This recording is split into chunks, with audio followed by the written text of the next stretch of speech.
Hey folks, welcome. If you're with me, it is because we're going to read the first agreement together. We've now watched our video on setting a purpose, so I would say what you should do here is read this part, the first agreement, be impeccable with your word. And first of all, make sure that you have all the background knowledge you might need to understand what impeccable means. And then secondly, I would make sure that you take a second to go, what do I want to know about being impeccable with my word? Okay, so if I was to do a quick friend search and be like, hey, I need a friend to teach me what impeccable means, I would ask my friend Miss J, and I'd say, Miss J, what does impeccable mean? Miss J would say, impeccable simply means be perfect, be beyond reproach with your word. And so I would just take a second to set a purpose, and I'd be like, okay, maybe I'm a bit of a gossip, or maybe I sometimes freak out and lash out in anger. So maybe this chapter is going to teach me specifically how not to do those things. So that's how I'm going to go into the reading of this chapter. All right, here we go. The first agreement is the most important one and also the most difficult one to honor. Now that's a big deal to me, because if this is the most important one, I'm glad I'm getting it first. But if it's also the most difficult, then I say to myself, well, what makes it so hard?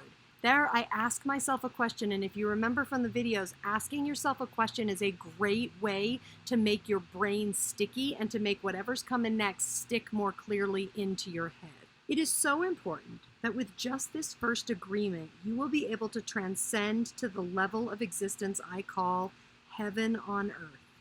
The first agreement is to be impeccable with your word. It sounds very simple, but it is very, very powerful. Why your word? Your word is the power that you have to create. Your word is the gift that comes directly from God.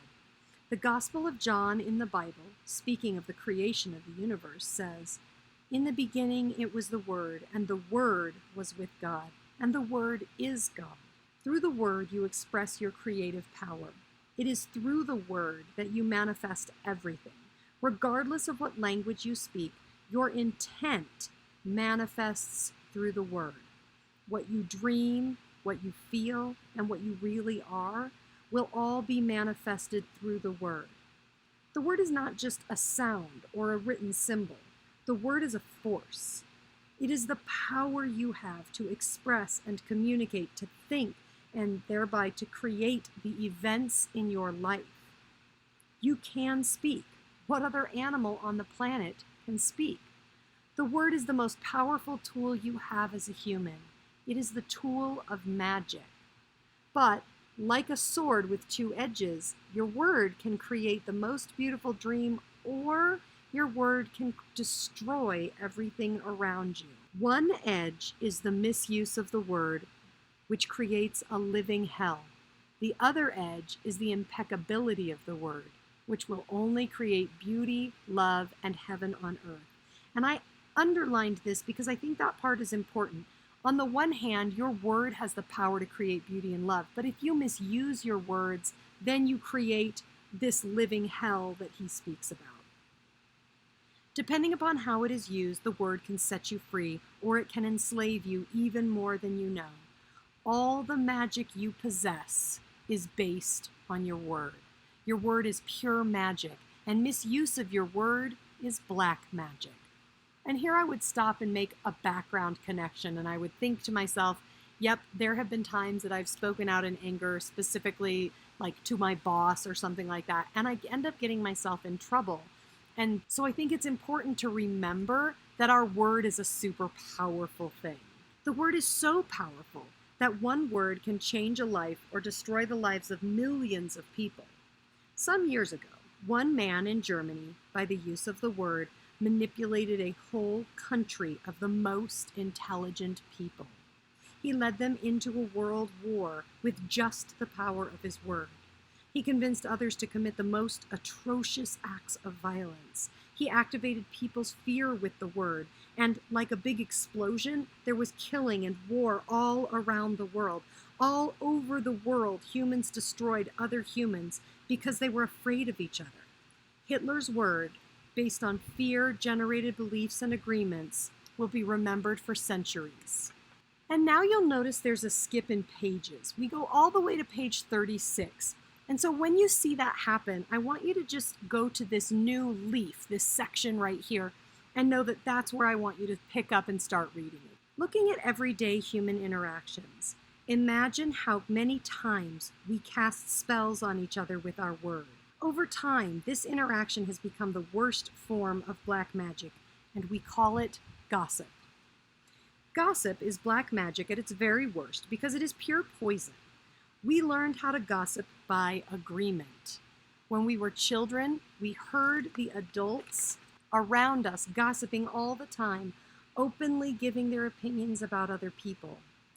They even had opinions about people they didn't know.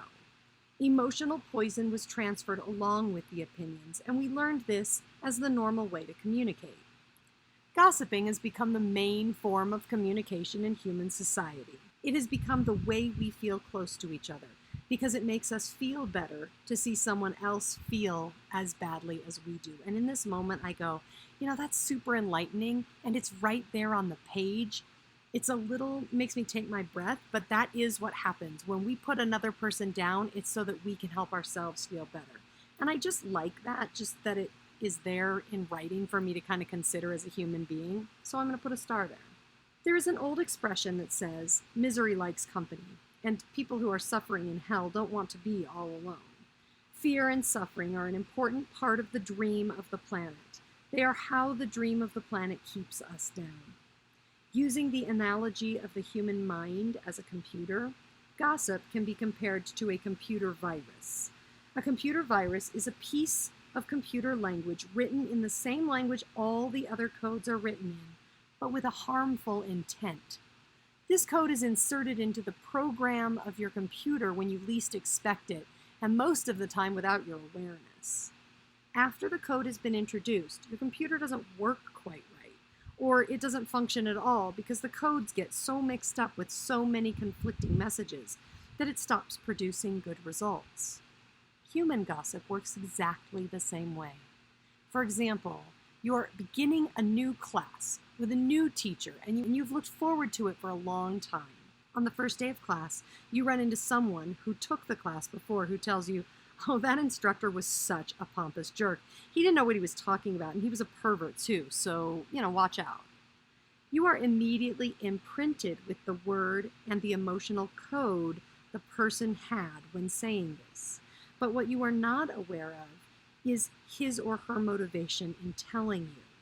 This person could be angry for failing the class or simply making an assumption based on fears and prejudices. But because you have learned to ingest information like a child, some part of you believes the gossip, and you go on to the class. And that's the end of this chapter. So what I would take away from the first agreement is to be impeccable with my word, to be careful of the ways that gossip can infect or insert itself into somebody else's mindset about something. And I also want to know that the way that I use my word can create magic. So just for me on a personal level, having read that, I'm going to walk off into the rest of my day and think, maybe I should just practice what it feels like to use my word and be impeccable with it, as opposed to using it for gossip.